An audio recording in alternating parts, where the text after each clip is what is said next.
How to enable friend streak on Duolingo.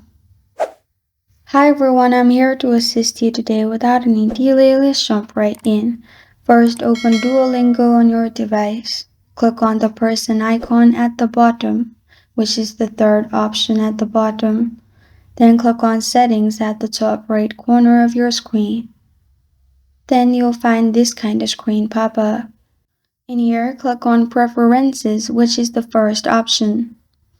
Then at the bottom, you'll find friend streaks. Turn that on. Make sure the circle is on the right side.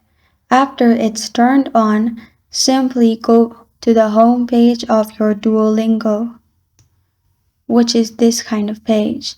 In here, click on your streak at the top, which is fire-like icon. In here, on the top right, click on Friends, and you will be able to see your friend streak in here. And this is how to enable friend streak on Duolingo. Thank you for joining me today. If this video helps you out, please leave a like and subscribe for more. Got a question or want to suggest a topic? Comment below. Thank you for watching.